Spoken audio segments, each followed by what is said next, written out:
Hey, what's going on, guys? Welcome to my Axios crash course. So Axios, if you've never heard of it, which I'm sure most of you have, but if you haven't, it's an HTTP library or an HTTP client to make requests to either your own backend or third-party API to fetch data.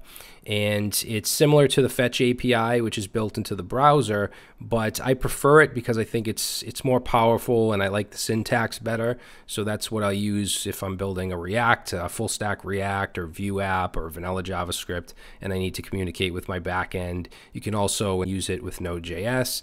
So it's a pretty popular tool, and I use it in many videos and courses, but I never made a video dedicated to Axios. So I figured I'd do that. All right, now instead of just doing a bunch of console logs, we're going to use this interface here, which has a bunch of buttons to do different things. So for instance, to make get, post requests, put, patch, we're going to look at making simultaneous requests with Axios.all. We're going to look at custom headers, transform responses, error handling, cancel tokens, things like globals and interceptors. So we're going to kind of dive deep into Axios in this crash course. And just to give you an example, if we make this get request here, when I click this, we're actually going to show the response in the body. So we have a status of 200, our headers, our data, and config. And we're going to be using the JSON placeholder fake REST API for our data. So basically we can make requests to get, in our case, we're going to use to-dos, and we can make get, post, put, patch, and delete requests. Okay, so that's what we'll be using for our data. This is the Axios GitHub page, which you might want to look at. Basically, you can install it with npm or yarn, but we're going to be using the CDN just with a front-end JavaScript file. And as far as the requests, they all return a promise, so we're going to use the .then.catch syntax, but if you want to use async await, you certainly can. I just didn't want to add that on top of everything else. All right, so I will have a GitHub repo in the description that's going to have 3 files. It's going to have an index.html, a start.js, and an empty main.js. Or actually, I probably won't include the empty file. But the start.js is basically going to have just our event listeners that are going to listen on these buttons right here. You can see each one has an ID. And then we also have this div with the ID of res. That's where our response is going to go. And we have a function called show output that takes in a response that simply shows the status, the headers, the data, and so on. So we'll be using this within our other functions. Now, all the functions that these event listeners are hooked up to, like get to-dos, add to-do, custom headers, all this, right now they're just all console logs, as you can see. So that's where we're going to add all of our functionality that has to do with Axios. So what I'm going to do, and what I would suggest you do if you're following along, is just grab everything in start.js, create a main.js, and just paste that in. All right, because in our index.html, we're including the Axios CDN and a main.js. All right, so we'll just go ahead and open this up with live server and open up our console. And now if I click any of these, you'll see get requests, posts. So all of these should just console log for now, just some text. All right, so we're going to start off with our get, post, put, patch, delete request, and start off with get. So let's jump into main.js and close up start.js now and go up to get to-dos, because this is where we're going to make our get request. So there's a couple ways to make get requests. I'm going to show you both ways. So basically we can do Axios. We have access to Axios because of the CDN we included, and we can pass in an object and then the method we want to use. So the method in this case is going to be a get request. Of course, we could do post, put, or whatever, and then URL. So this is the basically our backend or the API we want to hit, which in our case is going to be this JSON placeholder API. So I'm going to use to-dos, but you could use whatever you want. So I'll just grab this URL because we're going to get this data right here and paste that in. Okay, so this is going to return a promise. So we want to add on a .then. Okay, we'll put it on the next line like that.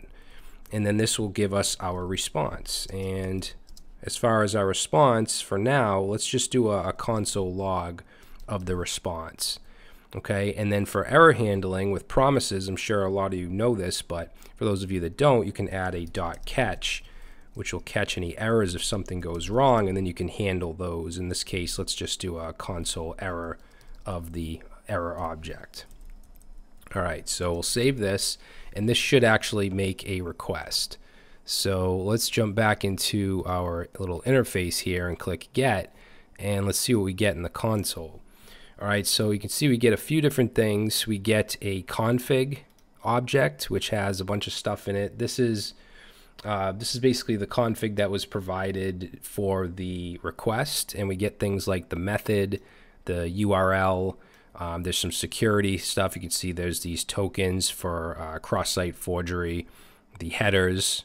So we have the request headers here, or response. No, this is the request headers. And then we have data, of course, which is probably what you're going to be looking for most of the time. You can see this is an array of all of the to-dos that we fetched. All right, so res.data is always going to be your data that's returned. And then we have our headers here, our response headers, content type, cache control, stuff like that. And then request, this is basically just the request that generated this response. In the browser, it's going to be XML HTTP request, XHR. If you're using Node.js, this will be the client request instance. And then we have our status. 200, of course, is successful or okay. And then status text, in this case, there's none. All right, so that's what this gives us, what res gives us. And of course, if we wanted to access just our data, we could just do res.data. And if we do that, then we just get our data, which is 200 to-dos. All right, so instead of doing just console logs, we're going to use our show output method right here, our show output function, which takes in the response, and then it will actually take the res element in our HTML and insert this stuff here. All right, so let's just pass in res, and let's replace our console log with show output. I just figured it'd be a little more interesting than just using the console. So now you can see we get our status, our headers, data, basically just all the stuff I just showed you in the console. And then down at the very bottom, we have our config. Now I want to show you how we can limit this data. With this API, we can pass in a URL param of _limit equals 5 or whatever, however many you want, and it will limit the to-dos.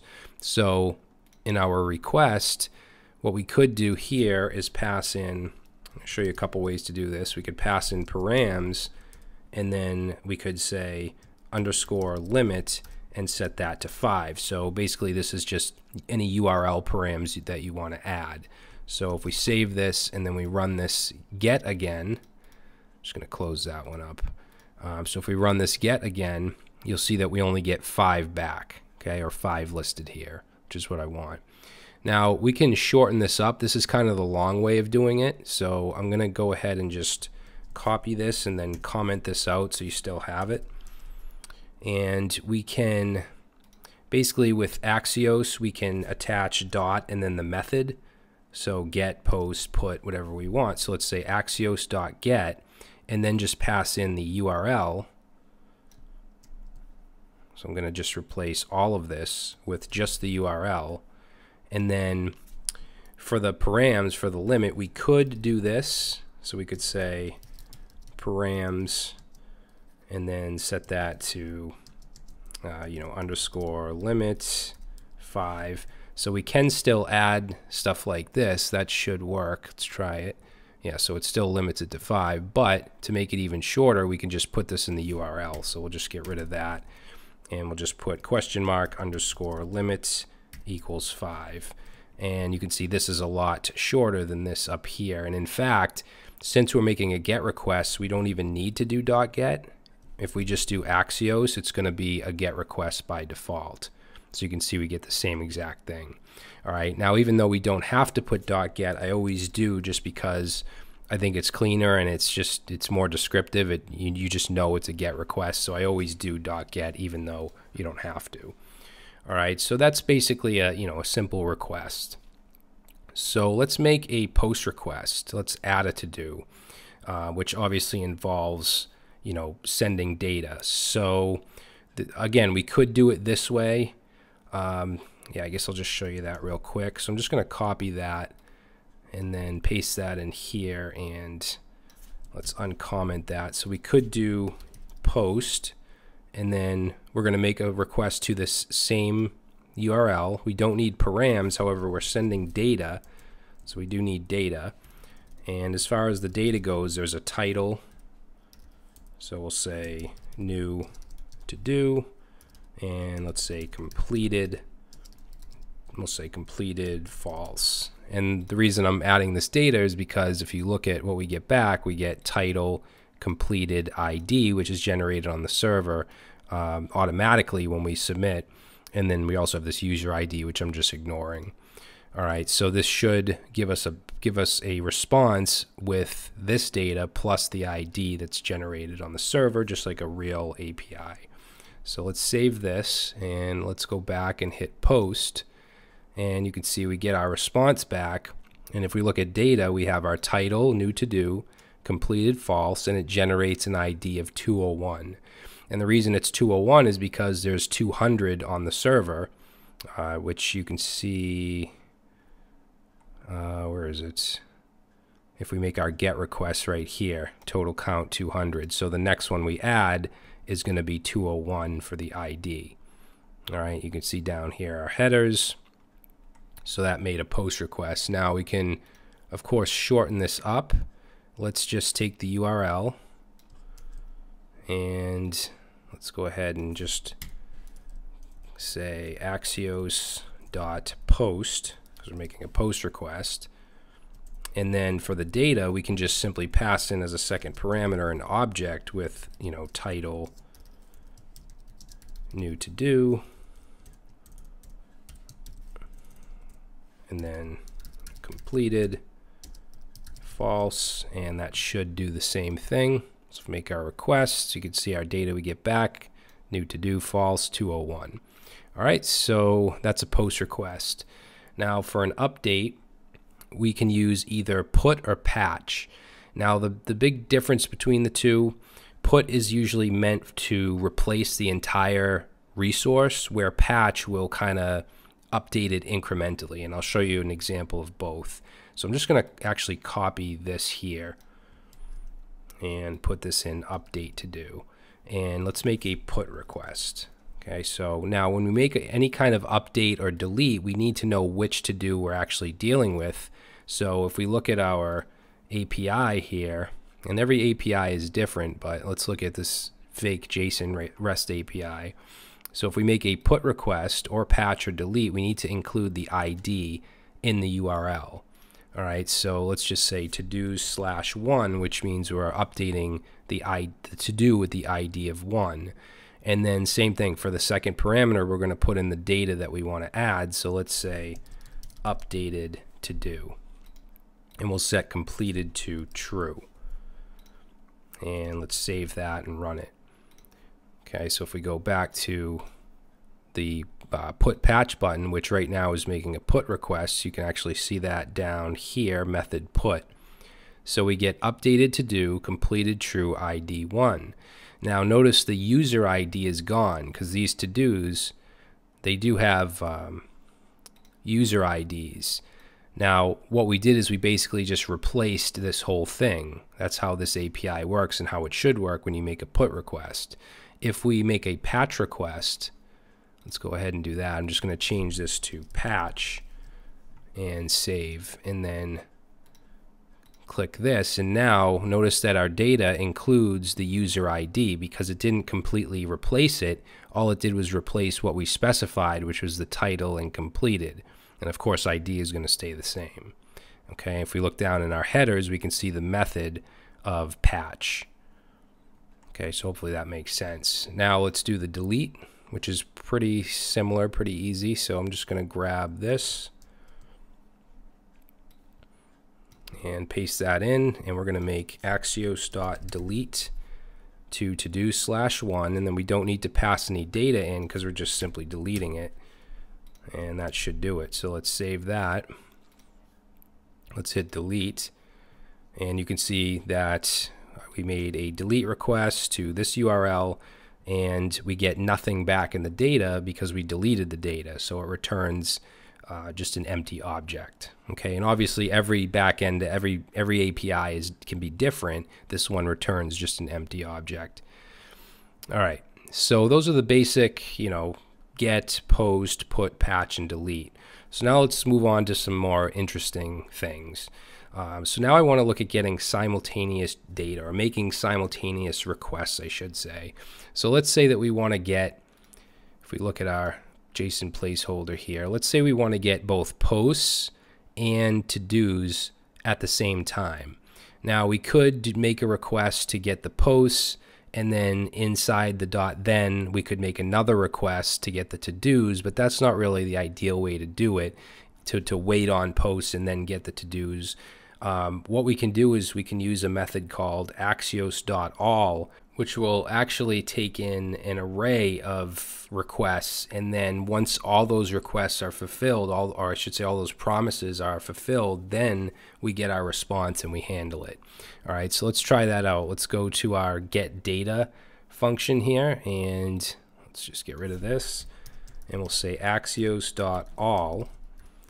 And this is going to take in an array, oops, we want brackets here, an array of requests. So I'm going to do Axios.get, and actually this should be a comma.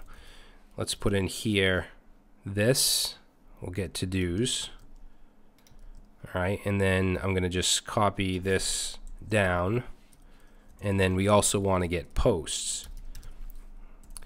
So down here, we're going to put our .then in our .catch, and we'll just say for errors, we'll just console error.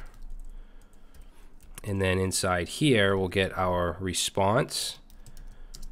And now what's going to happen is we're going to have two arrays. I'm going to just do a console log of res, and then a first array, which is obviously 0. And then let's also console log res 1. All right, and for our show output, we can only show the output of one of these, so I'll just do let's do res 1, which is our posts, and it goes in order. This is going to be the first one, so 0. This is going to be the second one, 1, and we could keep adding these as well. We could make as many requests as we want, and then this will only run when these are fulfilled.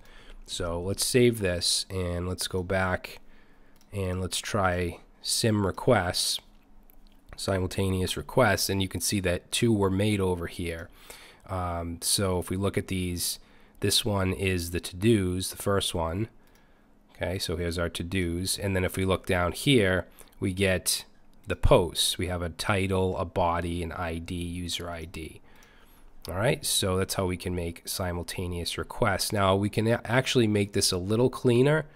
So instead of using res 0, res 1, we can use something called Axios.spread, which will allow us to give these variable names, more descriptive variable names. So in the .then, we can do Axios.spread, and this Axios.spread takes in a function. So we're going to put in another set of parentheses, and then we can give these variable names. So to-dos and posts, and then this is going to be an arrow function, and then let's just do we'll say show output posts. Okay, but we also have access to to-dos if we want to do something with those, and it's in the same order. So we have to-dos as the first one, so that's what you want to give this variable name.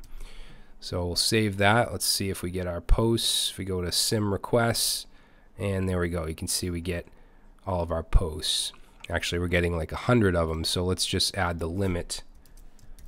Say limit equals 5 and limit equals 5. So now we should only get 5 of them. Good. All right. So what I want to talk about now and show you how to do is create interceptors, which will allow us to basically run some kind of functionality. We can intercept the request and run some kind of functionality like a logger. So that's what I want to do, is create a little logger for any requests that we make. So let's go, I'm actually going to go down to the bottom here, because it's not going to be inside of a function. It's just going to be right here. So we can create an interceptor by doing Axios dot interceptors. I spell that right. Interceptors dot request dot use. All right. So in here, this takes a function with config as a parameter, and we have access to anything in the config, such as the method, the URL, stuff like that. So what I'm going to do is a console log with some backticks, and let's get the method. So we can get that with config.method, and then I'm just going to add on 2 uppercase so that the method is uppercased. And then let's just say request sent to, and then we'll get the URL with the config parameter. So config.url, and let's put the timestamp. We'll say at, and then in an expression we'll say new date. Let's say new date, and then dot get time. So this will just give us a timestamp. If you want to add a better formatted date, you can. And then we just simply need to return config. All right, and then if there's any error, we can put in another parameter here, another function with error, and whoops.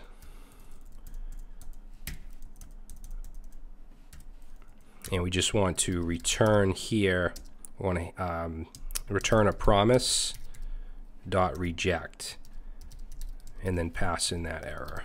All right, so we'll save that. And now we should have a little logger every time we make a request. So let's hit get, and over here in the console you'll see get request send to it should be sent, get request sent. All right, sent to, and then it has the URL, so the JSON placeholder URL at, and then the timestamp. And again, you can format this better if you want. But every time we make a request, if I do a post, it tells us patch. And if I reload this and I do a simultaneous request, we should see 2 of them, okay? Because it made a request to not only the to-dos, but also the posts, okay? And it's the same exact timestamp because they got sent at the same exact time. All right, so that is interceptors. So now what I want to look at is custom headers. So let's go back up. Let's go right here to custom headers. So a lot of times you'll have to send data in the headers. A good example of this is when you have authentication with like JSON web tokens. You might make a request to log in, you validate your login, and then you get back a token, and then you have to send that token in the header to access protected routes. So the way we would do this, let's actually just copy the post request. Yeah, let's grab this post request right here. Let's say that you have to be logged in to create a post. Now what we would do here is create a config object, and then in here we'd create a headers object.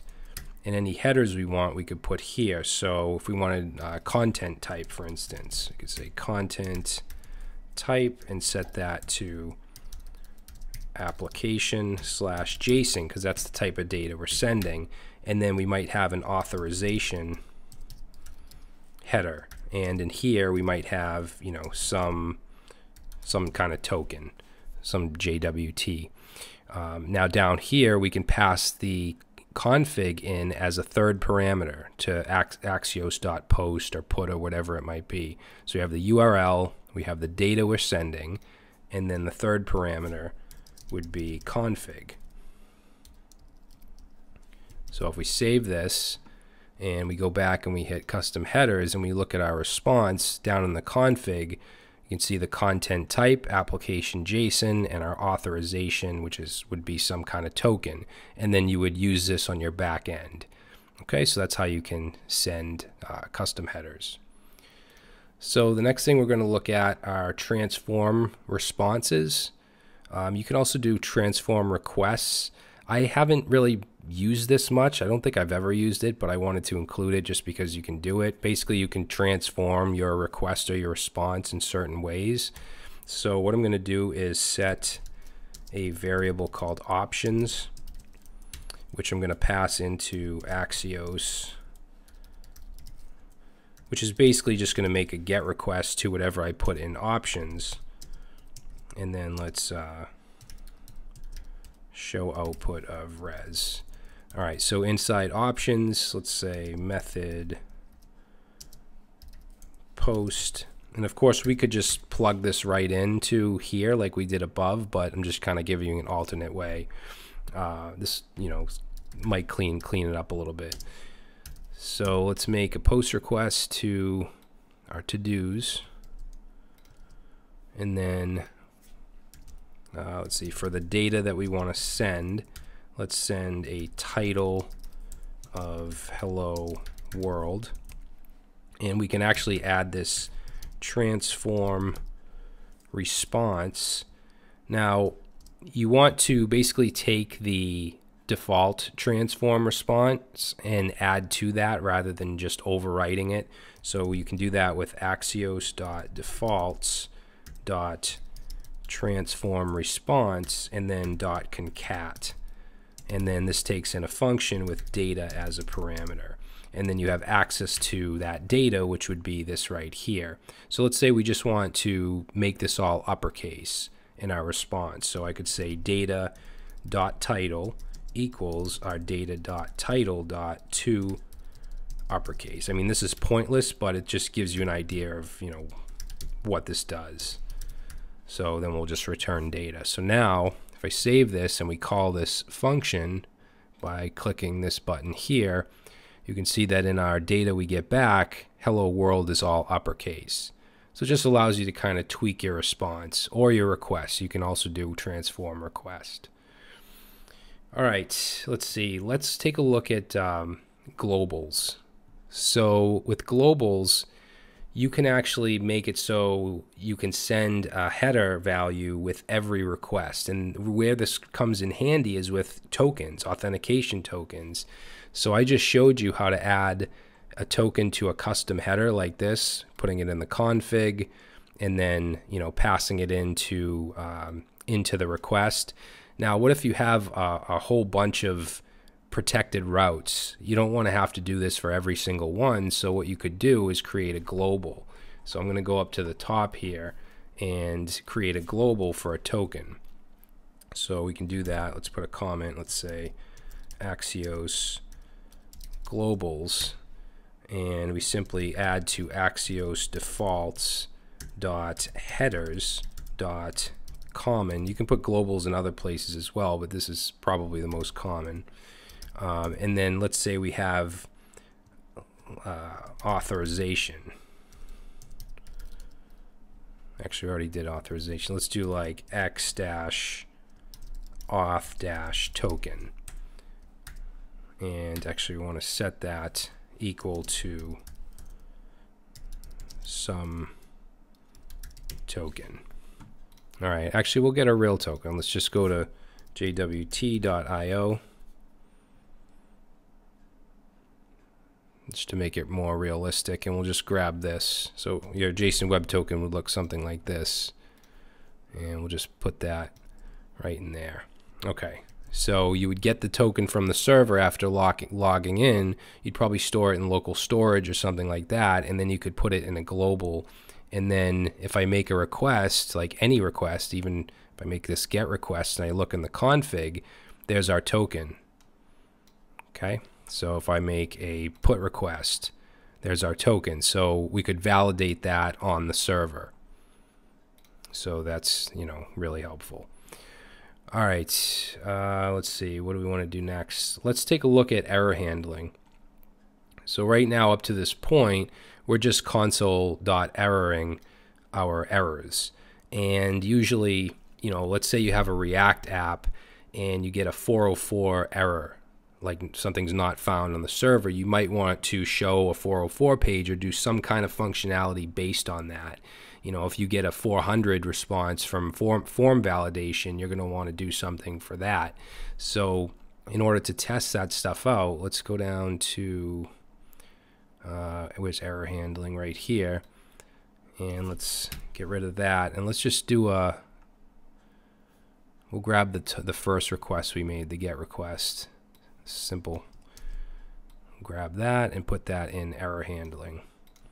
Okay, so instead of just console error, let's open up a block here. Now, there's a few situations we might have, so let's do an if statement and check for error.response. Okay, so what this means, if this is true, it means the server responded with a status other than the 200 range, which is the success range. Okay, so you can console log error.response.data. Okay, you may or may not have, depending on the API.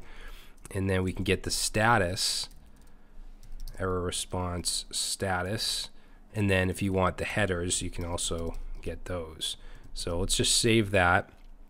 And what I'm going to do, we'll get rid of this limit here and just add an S, or just make this so it returns a 404. In this, because this route obviously is not found. So I'm going to save this and then go back and hit error handling. And notice over here on the console, we get this 404. All right, now in a lot of cases, you might want to test for the stat. Actually, it should have gave us the headers too.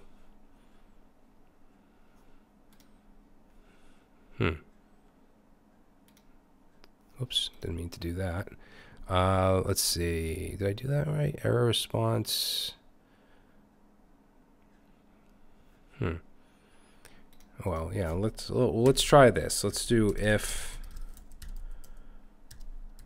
error dot response dot status, and let's see if that's equal to 404.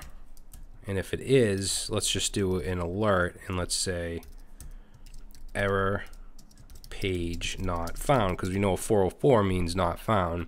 And obviously, if this is a real application, like let's say a React app, you would probably load not found component or something like that, or not found page.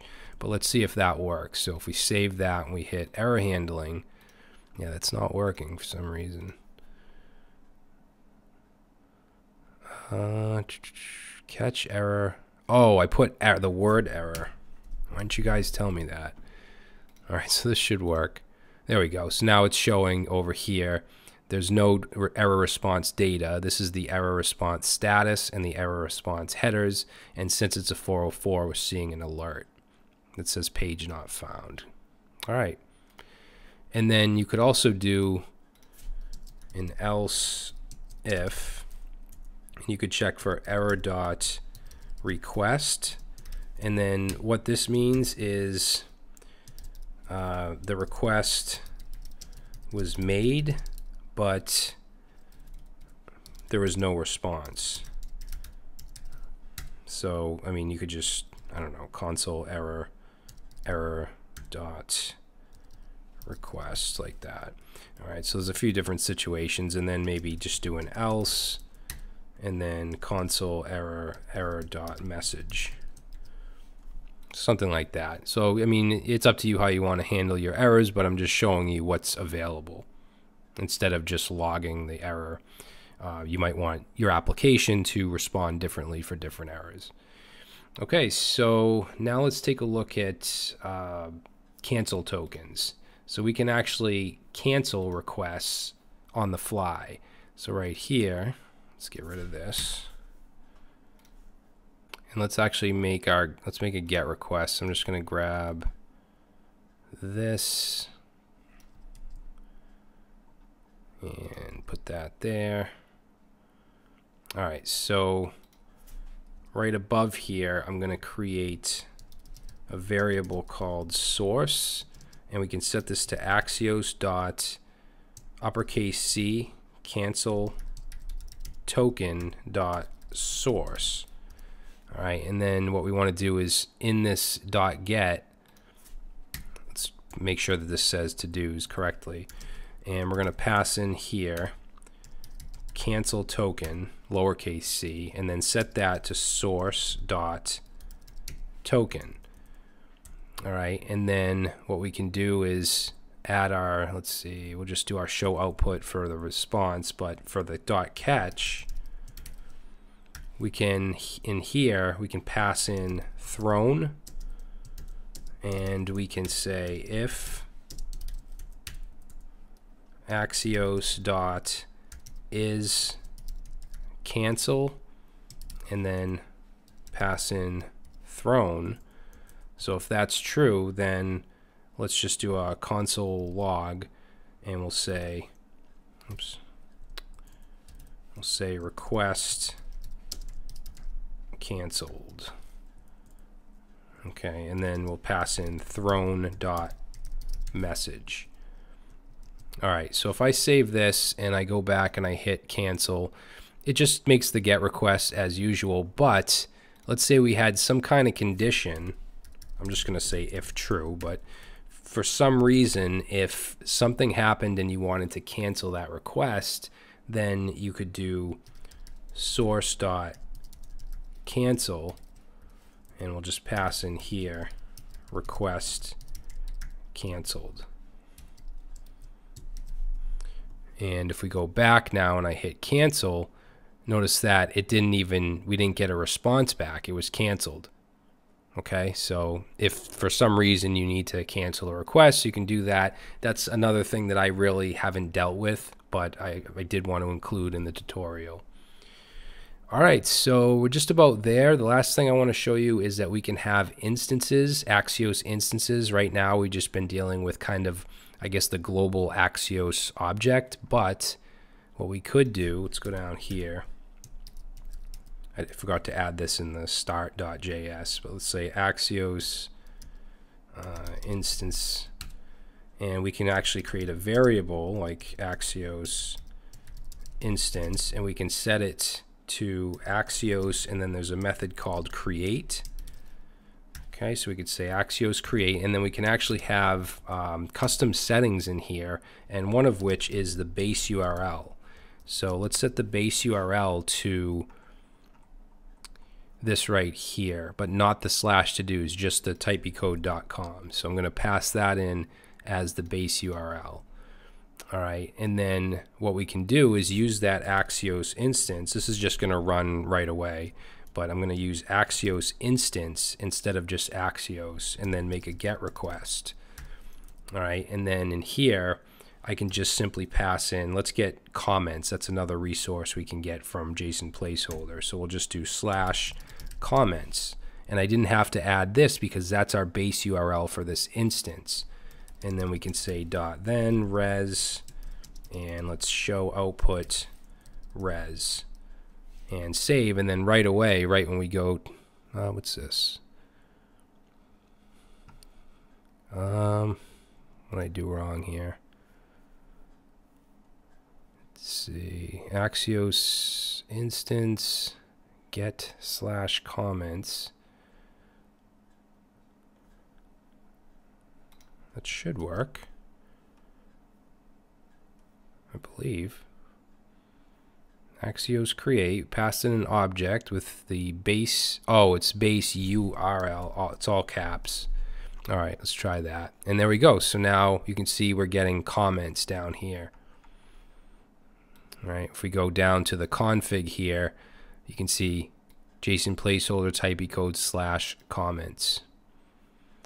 Okay, so I mean, you can create an instance, and you can have, there's other custom settings. You know, you can have other custom settings as well. All right, and I'm just going to comment that out so it doesn't run right away. Now, there's just a couple other properties that I want to mention. One is that you can actually set a timeout. So let's actually go to our, we'll just go to the top request that we made, this get to dos right here. And we can add in as a property here, we can say timeout.